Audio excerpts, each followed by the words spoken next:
अस्सलाम वालेकुम नाज़रीन, खुश आमदीद है आपका प्रोग्राम ओपन टॉक में। जैसा कि आप जानते हैं कि इस प्रोग्राम में हम सियासी, समाजी, मजहबी और सरकारी शख्सियात को मदऊ करते हैं और मुख्तलिफ़ मौज़ूआत को लेकर हम उनके साथ गुफ्तगू करते हैं। आज हमने एक अहम सरकारी डिपार्टमेंट को चुना है, उसका इंतखाब किया है, जिसकी 130 साल की तारीख़ है। 1893 में ये डिपार्टमेंट एस्टैब्लिश हुआ है। मेरी मुराद है fire and emergency department J&K।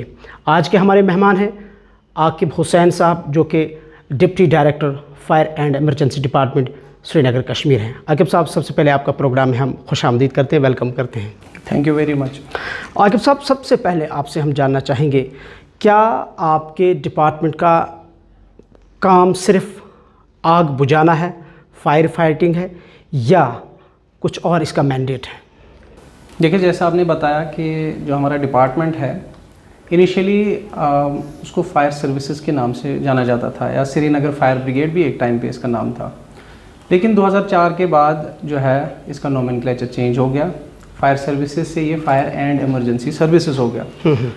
तो इनिशियली जैसे आपको पता ही है कि हमारा रोल जो है फायर फाइटिंग में रहता ही है, लेकिन बहुत कम लोग ये जानते हैं कि हमारा रोल जो है डिज़ास्टर मैनेजमेंट में भी रहता है। हमारा जो मैंडेट, प्राइमरी मैंडेट है, वो बेशक SDRF के पास है, लेकिन हम उनको असिस्ट करते हैं इन डिज़ास्टर मैनेजमेंट। डिज़ास्टर मैनेजमेंट में हमारा रोल रेस्पॉन्स फेज़ में होता है, जहाँ पे हमें सर्च एंड रेस्क्यू ऑपरेशन करना पड़ता है।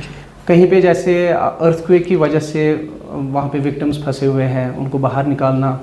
जैसे 2014 में भी आपने देखा कि फायर सर्विस ने काफ़ी अच्छा रोल निभाया, जब डिवाटरिंग ऑपरेशन हमने किया, रेस्क्यू ऑपरेशन हमने किया। इसके साथ साथ डिज़ास्टर मैनेजमेंट के साथ साथ हमारा जो रोल है वो फायर प्रिवेंशन में भी रहता है, जहाँ पे हम काफ़ी ज़्यादा अवेयरनेस प्रोग्राम्स कराते हैं।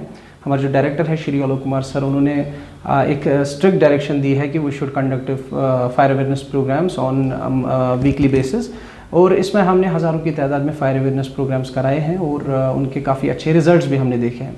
इसके साथ साथ जो हमारा एक और रोल रहता है कि जब अमरनाथ यात्रा जो शुरू होती है, तो उसमें हम टेम्प्रेरी फायर स्टेशंस एस्टैब्लिश करते हैं जी। चूँकि यहाँ पे 2 एक्सीज़ है, Baltal side and Anantnag side, तो दोनों साइड से हम लगभग 20+ जो टेम्प्रेरी फायर स्टेशंस है वो एस्टैब्लिश करते हैं, तो वहाँ पे फायर सेफ्टी कवर प्रोवाइड करने के लिए। तो हमारा जो रोल है, it's not just limited to fire fighting, it's also extended to other important assignments like disaster management and establishment of temporary fire stations and also fire prevention। तो इस वक्त हमारे पास टोटल फायर स्टेशंस कितने हैं Kashmir valley में, और श्रीनगर में कितने हैं? अगर मैं पूरी यूटी की बात करूं, लगभग हमारे 180 जो फायर स्टेशन। अच्छा, पूरी यूटी J&K में? बिल्कुल बिल्कुल जी। और उसमें अगर मैं श्रीनगर की बात करूं तो लगभग 29 फायर स्टेशन हैं। लेकिन जैसे श्रीनगर की मैं बात करूं, जो 29 फायर स्टेशंस है, इसमें कुछ फायर स्टेशन जो है वो फायर पोस्ट है, और 5 नंबर में, और 2 हमारे रिवर स्टेशंस हैं जी। जैसे रिवर स्टेशन नेहरू पार्क है, रिवर स्टेशन निगीन है, जहाँ पे हमारे फायर बोट्स है। जैसे हमारे जो हाउस बोट्स हैं, उनमें जैसे कभी आग लगती है तो वहाँ पे चूँकि fire tender is not accessible to that point, तो वहाँ पे हमारे जो फायर बोट्स है वो वहाँ पे पहुँच के फायर फाइटिंग करते हैं।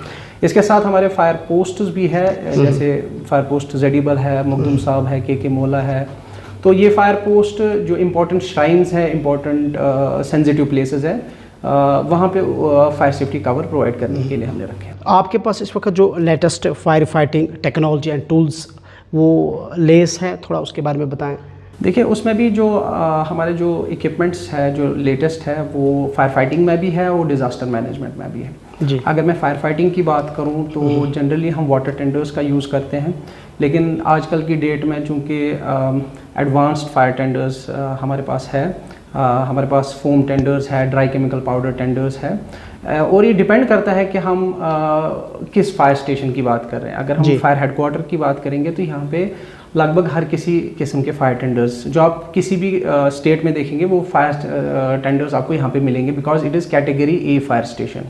तो जो बाकी फायर स्टेशन होते हैं उनमें जनरली 1 या 2 फायर टेंडर्स होते हैं, क्योंकि जनरली वो कैटेगरी D फायर स्टेशन होते हैं। अगर मैं डिज़ास्टर फ्रंट की बात करूँ तो वहाँ पे भी हमारे पास जैसे अर्थक्वेक हो गया, तो उसमें हमारे पास सर्च एंड रेस्क्यू टूल्स जो एडवांस टूल्स है, स्मार्ट सिटी या वर्ल्ड बैंक की तरफ से भी हमें मिले हैं, जिनमें हमारे पास विक्टिम लोकेटिंग कैमराज है। अगर कोई अफराद जो है अर्थक्वेक में फंस गया तो वहाँ पे हम उसको लोकेट कर सकते हैं। लोकेट करने के बाद हमें जैसे स्लैब को लिफ्ट करना है तो उसके लिए भी हमारे पास इक्विपमेंट्स है। अगर हमें उसका सरिया जैसे काटना है तो उसके लिए भी एडवांस टूल्स है।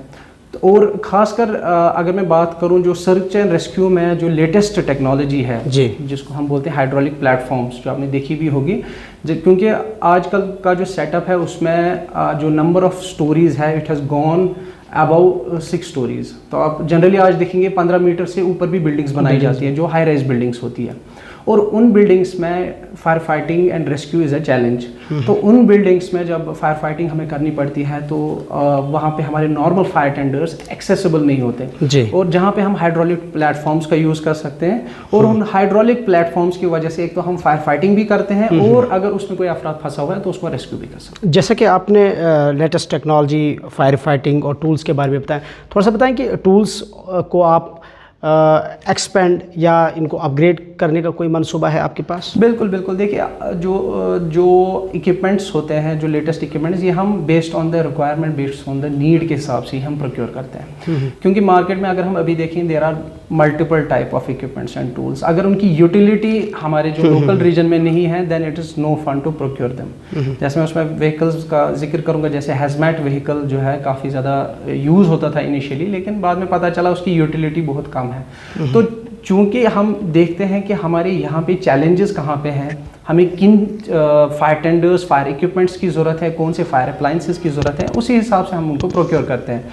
और हमारा डिपार्टमेंट जो है, जो हमारे यहाँ पे बेसिक फायर फाइटिंग है या एडवांस फायर फाइटिंग है, based on the regional need, हम वो प्रोक्योर कर भी चुके हैं। और जहाँ पे हमें लगता है कि और मज़ीद प्रोक्योर करने की ज़रूरत है, वहाँ पे हम वो चीज़ें करते हैं। जो आपके पास इस वक्त करंट स्टाफ है वो काफ़ी है या उसमें अभी आपको कहीं पे लैक हो रहा है? देखिए, जो हमारा यहाँ पे स्टाफ है, बेशक मतलब उसमें कुछ और इजाफा होने की गुंजाइश है, लेकिन अभी भी जो है मैं नहीं कहूँगा बिल्कुल कम है, लेकिन उसमें अभी स्कोप है कि और अगर नफरी ऐड हो जाती है तो एफिशिएंसी और अच्छी हो सकती है। डिपार्टमेंट के पास इस वक्त बिगेस्ट चैलेंजेस क्या है और उन चैलेंजेस को रिजॉल्व करने के लिए क्या किया जा रहा है? देखिए, सबसे बड़ा चैलेंज है, जैसे मैंने जिक्र किया अभी, कि हाई राइज बिल्डिंग्स आ रही है। और हाई राइज बिल्डिंग्स आप अगर बाहर देखेंगे 32 स्टोरीड बिल्डिंग्स भी हम वहाँ पे देखते हैं। तो जो ही यहाँ पे 7, 8, 10 स्टोरीड, 15 स्टोरीड बिल्डिंग्स, यानी कि बिल्डिंग्स जो in excess of 15, 20, 30 metre high buildings आती है, तो उनमें जब फायर फाइटिंग का जिक्र होता है, रेस्क्यू का जिक्र होता है, वो अपने आप में एक चैलेंज होता है। तो वहाँ पे fire fighting operation carry out करना, वहाँ पे आपको जैसे बंदा कोई फंसा हुआ है उसको बाहर निकालना, ये अपने आप में एक बहुत बड़ा चैलेंज है। और ख़ासकर जो इंडस्ट्रियल सेटअप हो रहा है, इंडस्ट्रीज़ में जैसा आप जानते हैं कि डिफरेंट टाइप ऑफ केमिकल्स वगैरह यूज़ होते हैं, और उसमें काफ़ी ऐसे केमिकल्स भी हैं विच आर वाटर रिएक्टिव। तो आप जैसे जानते हैं कि हम नॉर्मली वाटर टेंडर्स का यूज़ करते हैं, अगर आप उन पे पानी फेंकेंगे they will react with water. तो उसमें भी हमें देखना पड़ता है कि वो केमिकल कौन सा है, उसका मटेरियल सेफ्टी डेटा शीट क्या है, उसकी प्रॉपर्टीज़ क्या है, और अकॉर्डिंगली हमें एक्सटिंग्विशिंग मीडिया डिसाइड करना होता है। और अगर वो केमिकल जैसे कुछ टॉक्सिक गैसेस रिलीज करता है तो हमारे अफराद जो है वो रेस्क्यू और फायर फाइटिंग कैसे करेंगे, क्योंकि उनको उसी एनवायरनमेंट में काम करना है। तो उसके लिए भी जैसे BA सेट्स, जिनको ब्रीदिंग एपरेटस सेट्स का हम उसमें यूज़ करते हैं, या जैसे काफ़ी ज़्यादा हीट वहाँ पे प्रोड्यूस होती है तो वहाँ पे हमारे पास फायर प्रॉक्सिमिटी सूट्स होते हैं, फायर एंट्री सूट्स होते हैं। तो जैसे मैंने पहले भी कहा कि हमारी जो जिस तरीके से वहाँ जो सोसाइटी है वो इवॉल्व होगी, तो फायर एंड इमरजेंसी डिपार्टमेंट भी अपने आप को उसी हिसाब से अपग्रेड करता है। एक अहम सवाल ये पैदा होता है कि फायर फाइटर्स जो होते हैं वो वेल ट्रेंड होनी चाहिए। आपके पास जो स्टाफ है या अमला है किस तरीके का ट्रेन होता है और कैसे उनको ट्रेनिंग कहाँ दी जाती है, किस तरह से उनको ट्रेन किया जाता है? बिल्कुल बिल्कुल। देखिए, चूँकि ये एक टेक्निकल सर्विस है, इसमें चूँकि डिफरेंट कार्डर्स होते हैं, हमारे पास यहाँ पे वर्कशॉप कार्डर है, मिनिस्टीरियल कार्डर है जो ऑफिस में काम करते हैं, स्टीनो कार्डर है जो वो भी ऑफिस में काम करते हैं, और एग्जीक्यूटिव कार्डर होता है जो आप फील्ड में हम देखते हैं। फायर एंड इमरजेंसी डिपार्टमेंट चूँकि एक टेक्निकल सर्विस है, तो किसी भी कार्डर का कोई भी बंदा हो उसको पहले रिगरस ट्रेनिंग करनी है। अगर मैं एग्जीक्यूटिव कार्डर की बात करूं तो यहाँ पे जैसे पहले जो अफराद है वो सिलेक्ट होता है एज फायरमैन, लेकिन उसको फिर बेसिक फायरमैनशिप कोर्स करना पड़ता है। जो ही वो ऑफिसर रैंक में जाता है, जैसे सब ऑफिसर लेवल पे वो जाएगा, तो एसओ रैंक वो तब तक एक्वायर नहीं कर सकता जब तक कि वो सब officer course national fire service college से पास नहीं करेगा। या इसी तरह स्टेशन ऑफिसर लेवल पे स्टेशन ऑफिसर कोर्स, या इसी तरह डिविजनल ऑफिसर रैंक पे डिविजनल ऑफिसर कोर्स।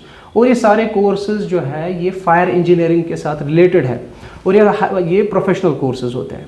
तो हमारी हर किसी रैंक पे, हर किसी लेवल पे जो हमारे अफराद हैं उनको कोर्सेज करने पड़ते हैं, जो उनको जो फील्ड कोर्सेज भी होते हैं और जो थ्योरेटिकल कोर्सेज भी हैं जी। तो जो हमारी सर्विस है it is technical in nature, तो उस हिसाब से हमें कोर्सेज भी करने पड़ते हैं। अब गुज़िश्ता कई सालों से हम देख रहे हैं कि जो फायर इंसिडेंट्स है उसमें इजाफा हो रहा है। आपने कहाँ या किस डिस्ट्रिक्ट में या श्रीनगर में ज़्यादातर कहाँ पे ये इंसिडेंट ज़्यादा पाए और उसकी वजूहात क्या समझते हैं आप?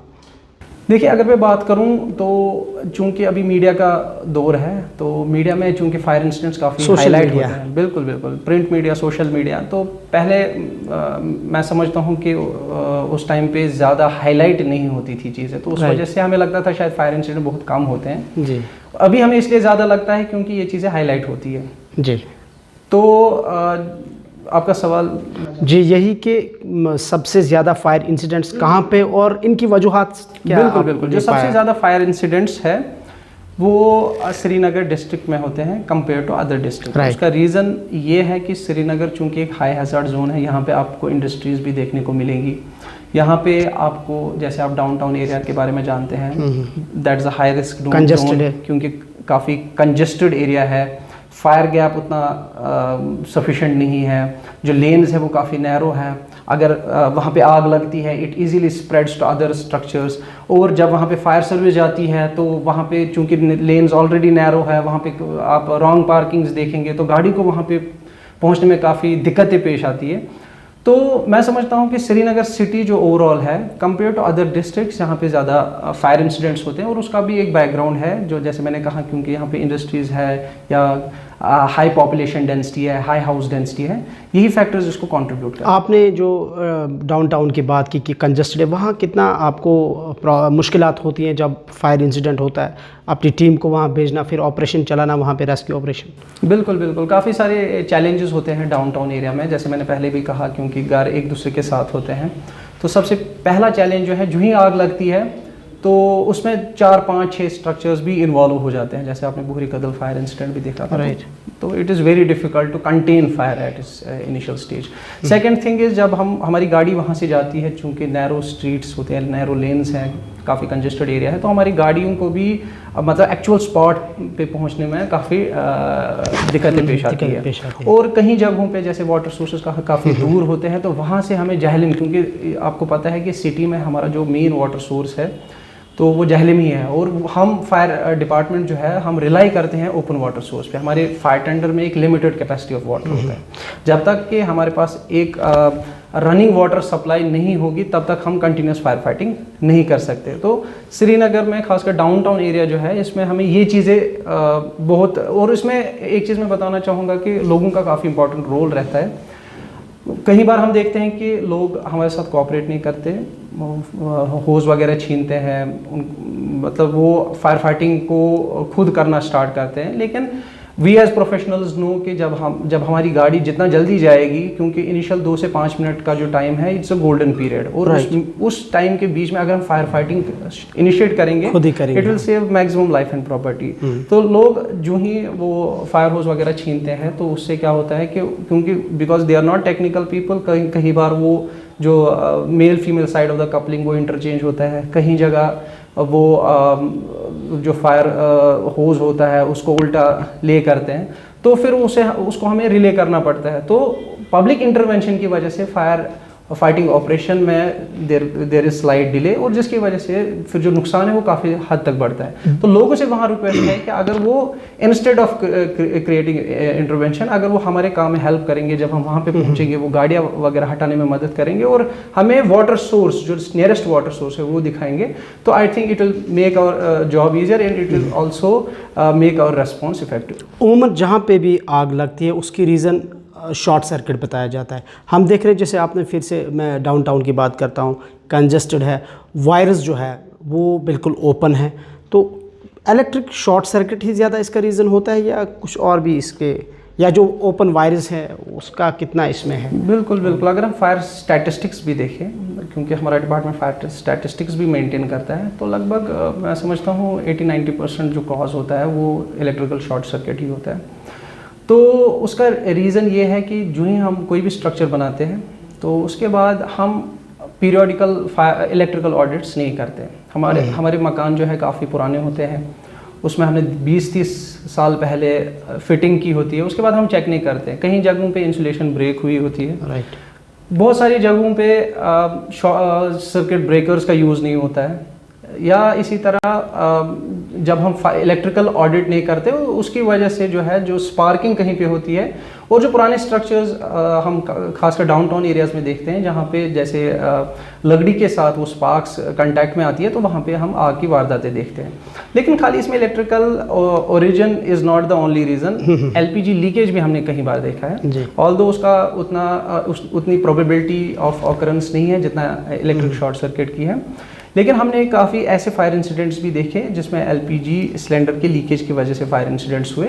और एलपीजी इसलिए डेंजरस भी है क्योंकि इसमें खाली हमारी प्रॉपर्टी का नुकसान नहीं होता है, उसमें जानी नुकसान भी होता है। हमने कहीं इंसिडेंट जैसे लाल बाज़ार में देखा, यहाँ सलीना में देखा, जहाँ पे मिसचीफ की वजह से या नेग्लिजेंस की वजह से एक तो प्रॉपर्टी का नुकसान हुआ ही, और साथ में जो अफराद वहाँ पे थे उनको भी अपनी जानों से हाथ धोना बैठा। हमारे पास ये रिपोर्ट्स हैं कि most of the government structures या जो बिल्डिंग्स है गवर्नमेंट की, वहाँ फायर ऑडिट नहीं किया गया है। कमर्शियल भी शायद उनका भी ऑडिट आप करते हैं। इस ऑडिट के बारे में बताएं, आपका क्या मैंडेट है, रोल है इसमें, और कैसे आप गवर्नमेंट को इस बारे में अवेयर करते हैं?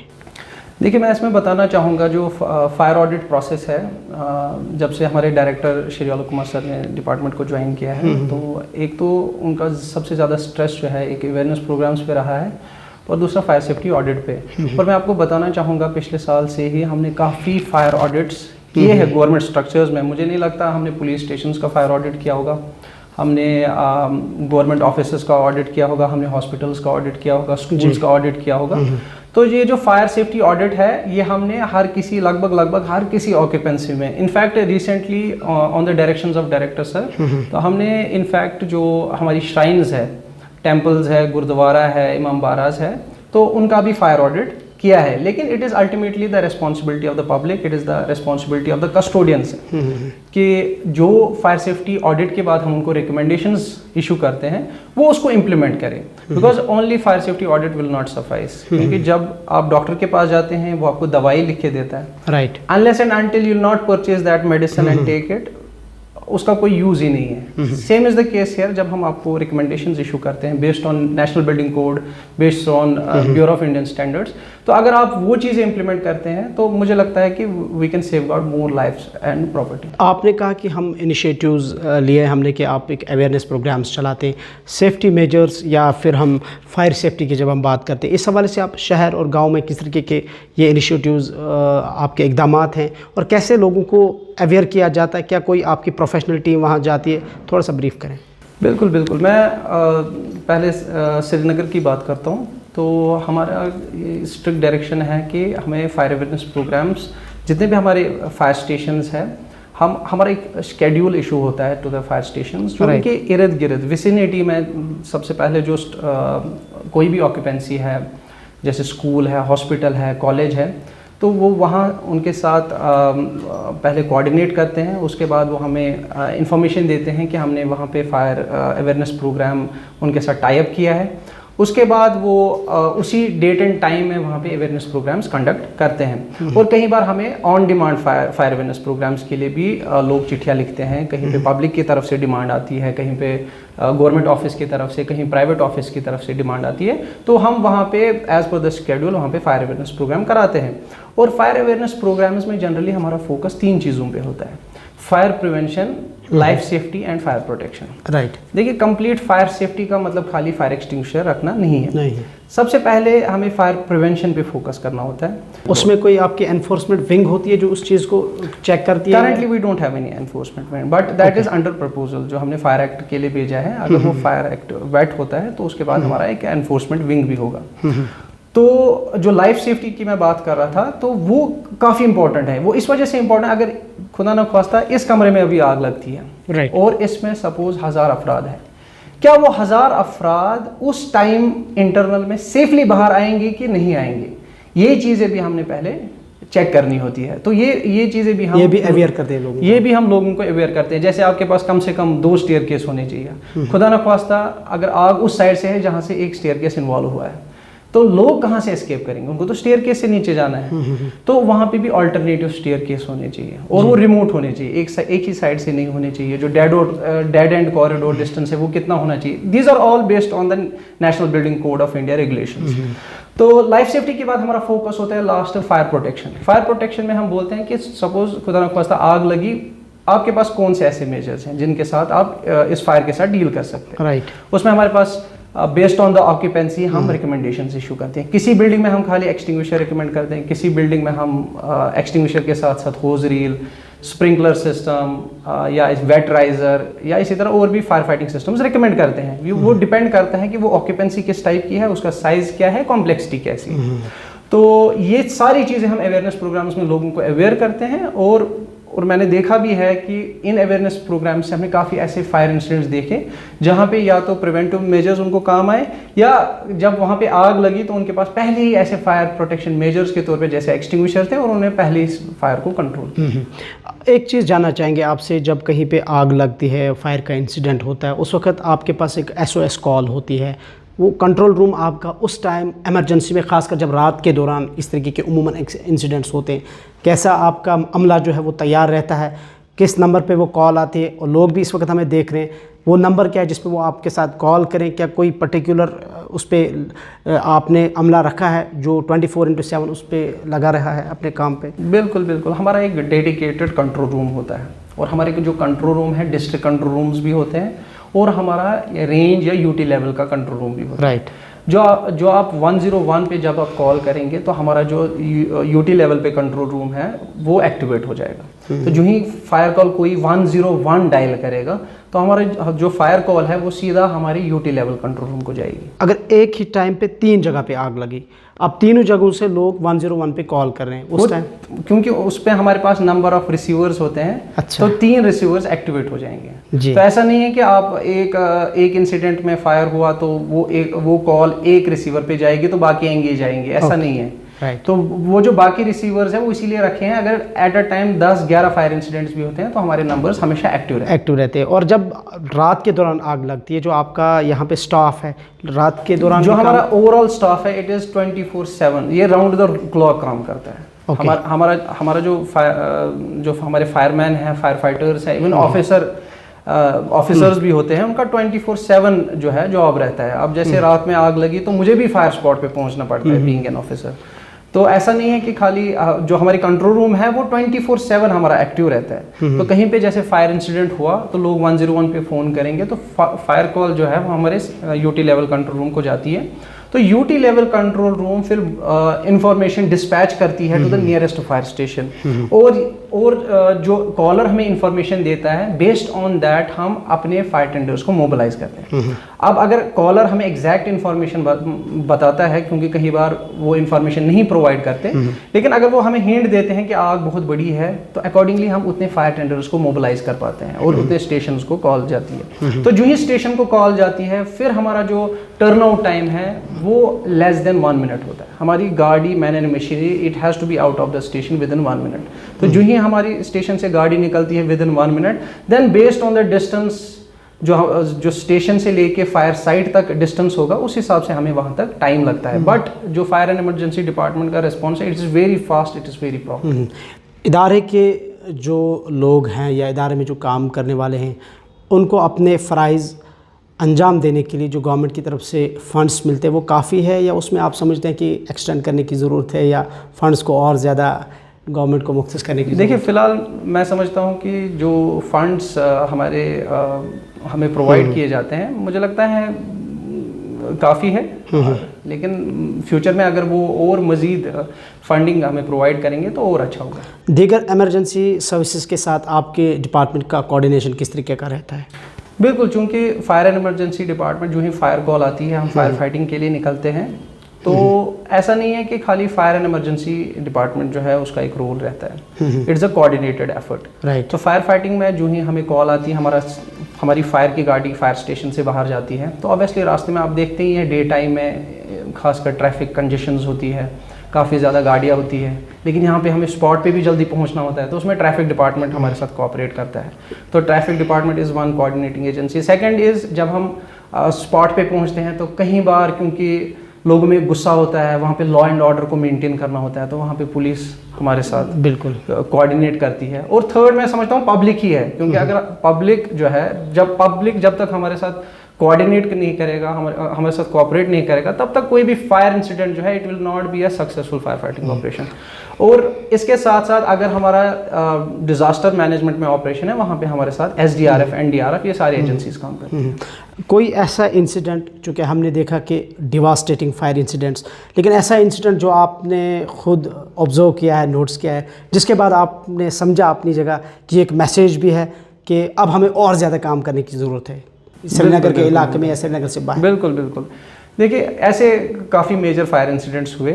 एक फायर इंसिडेंट मैं जिक्र करूंगा, वो ड्यूरिंग माई प्रैक्टिकल ट्रेनिंग, मैं श्रीनगर में था एज प्रैक्टिकल ट्रेनिंग, तो यहाँ पे फायर इंसिडेंट हुआ था बरजुला में, जो बरजुला हॉस्पिटल है, तो वहाँ पे एक मेजर फायर इंसिडेंट हुआ था।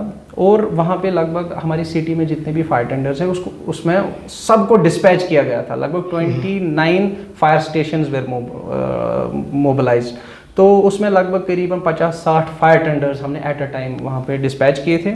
और उस फायर टेंडर में ये था कि वहाँ पे चूँकि आपको पता है नॉन एम्बुलेटरी पेशेंट्स हैं जो खुद से बाहर नहीं आ सकते क्योंकि वो ऑर्थो पेशेंट्स होते हैं, तो उनको रेस्क्यू करना अपने आप में एक चैलेंज है, वहाँ पे फायर फाइटिंग करना एक चैलेंज है। और हॉस्पिटल में आपको पता है ऑक्सीडाइज़र वगैरह का यूज़ होता है जो कि फायर को स्प्रेड करने में और मदद करते हैं। तो वो operation it was a successful operation, क्योंकि उस हॉस्पिटल में किसी को कोई चोट नहीं आई, किसी पेशेंट को, या वहाँ किसी की डेथ नहीं हुई, और फायर फाइटिंग ऑपरेशन स्मूथली गया।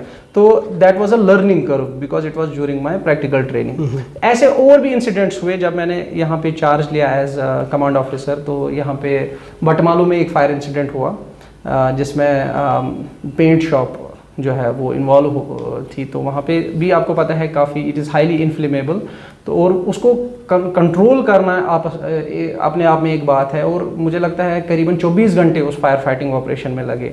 या इसी तरह बुहरी कदल इंसिडेंट आपने देखा, तो वहाँ पे भी आपने देखा कितने structures at a time involve हुए, और हमारी मतलब लापरवाही की वजह से, जैसे मैं अभी बात कर रहा था फायर प्रिवेंटिव मेजर्स कितने इंपॉर्टेंट हैं। मतलब अगर हम गैस सिलेंडर सपोज स्टोर नहीं करेंगे तो ऑब्वियसली इससे प्रोबेबिलिटी ऑफ मेजर डिजास्टर्स कम हो जाती है। लेकिन अगर हम ऐसी चीज़ें घर के अंदर स्टोर करते हैं जब हमें नहीं पता होते हैं इसके कॉन्सिक्वेंसेस क्या हो सकते हैं, तो डेवास्टेटिंग फायर इंसिडेंट्स भी हमने देखे हैं। तो काफ़ी ऐसे फायर, ऐसा नहीं है कि एक दो है, मैंने लगभग इस छोटे से करियर में भी ऐसे बहुत सारे मेजर फायर इंसिडेंट्स देखे, और जहाँ पे मुझे लगा कि फायर सेफ्टी कितनी इंपॉर्टेंट है किसी भी एस्टेब्लिशमेंट। आकिब साहब, although your department is doing ट्रेमेंडस job, absolutely ट्रेमेंडस, लेकिन पिछले कुछ सालों से आपके महकमे को तनकीद का भी सामना करना पड़ा। जो 2013 के फायर एंड एमरजेंसी एस्पिरेंट्स हैं अभी भी एहतजाज पर हैं, उसके बाद डिपार्टमेंट को जो तनकीद का सामना करना पड़ा, उस पर कोई प्रोग्रेस, उस पर किस तरीके का इनिशिएटिव डिपार्टमेंट की तरफ से लिया गया, और आप समझते हैं कि वो तनकीद बहुत ही ख़तरनाक तनकीद है? देखिए चूँकि उसका जो अभी प्रोसेस चल रहा है that is lying with administrative department. जो हमारा फायर डिपार्टमेंट है it is beyond our scope, तो उसमें मैं ज़्यादा नहीं बोल पाऊँगा। हाँ, आकिब साहब is a young and dynamic officer, आप एक यंग ऑफिसर हैं। आखिर पर आपसे जानना चाहेंगे आपका विजन, आपका मिशन क्या है इस डिपार्टमेंट के लिए इन फ्यूचर, और आपका फ्यूचर प्लान क्या है इस डिपार्टमेंट को और ज़्यादा इम्प्रूव करने के लिए, इस डिपार्टमेंट को और ज़्यादा स्ट्रीमलाइन करने के लिए? बिल्कुल बिल्कुल। देखिए ये खाली मेरा विज़न नहीं है, जो हमारे डायरेक्टर सर है उनका भी यही विज़न है कि जो हमारा जो इंफ्रास्ट्रक्चर है सबसे पहले उसको अपग्रेड करना, हमारे जो फायर अप्लाइंसेस है उनको अपग्रेड करना based on the modern requirements. तो कोशिश यही है कि क्योंकि हमारा जो जॉब है, हमारा जो लोगो है, वी सर्व टू सेव, तो मैं नहीं समझता हूँ इससे बड़ी कोई सर्विस हो सकती है, सोशल सर्विस हो सकती है। तो अगर हम लोगों की हित में कोई भी ऐसा काम करे जिससे उनकी जान माल का तहफ़्फ़ुज़ हो, मैं नहीं समझता हूँ इससे बड़ा काम कुछ हो सकता है। आपके कीमती वक्त का बहुत बहुत शुक्रिया। Thank you very much. नाज़रीन, आज के हमारे प्रोग्राम के मेहमान थे एक यंग ऑफिसर आकिब हुसैन, जो कि डिप्टी डायरेक्टर हैं department of fire and emergency Srinagar Kashmir. आज के प्रोग्राम में हमने थोड़ा सा जानने की कोशिश की डिपार्टमेंट की प्रोग्रेस, स्टैट्स और फ्यूचर प्लान के बारे में। अगले प्रोग्राम में एक और अहम शख्सियत के साथ हाजिर खिदमत होंगे। तब तक के लिए दीजिए अपने मेज़बान इमरान नाइकू को इजाज़त। कैमरा पर्सन फिरदौस नजार के साथ अल्लाह हाफ़िज़।